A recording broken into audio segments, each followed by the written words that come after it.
दोस्तों, आपको मौर्य वंश के सम्राट अशोक की जीवन यात्रा की छोटी सी कहानी सुनाऊंगी। सम्राट अशोक जो मगध साम्राज्य पर 36 वर्षों तक शासन कर भारतवर्ष के एक महान सम्राट बने थे। अशोक के पितामह सम्राट चंद्रगुप्त मौर्य ने मगध को अखंड साम्राज्य के रूप में स्थापित कर उसे समृद्ध बनाया था।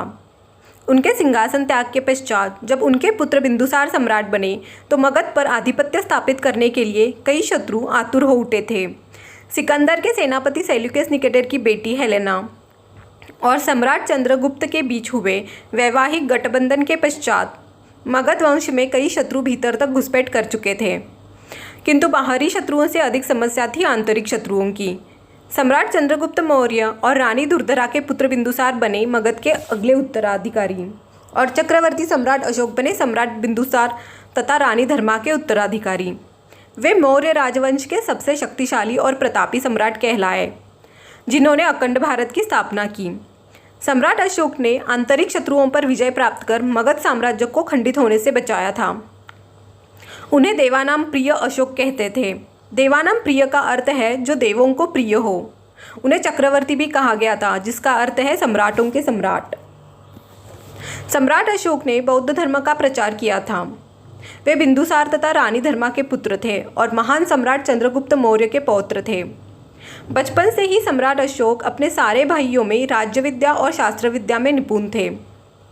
सुशीम अशोक के बड़े भ्राता थे और तक्षशिला के प्रांतपाल नियुक्त किए गए थे। जब तक्षशिला में विद्रोह हुआ तब सुशीम उसे संभाल नहीं पाए और राजा बिंदुसार ने अशोक को वहां भेजा विद्रोह शांत करने के लिए। अशोक के तक्षशिला जाते ही विद्रोहियों ने विद्रोह शांत कर दिया बिना किसी भी युद्ध के। अशोक की प्रसिद्धि सारे मगध में फैल चुकी थी।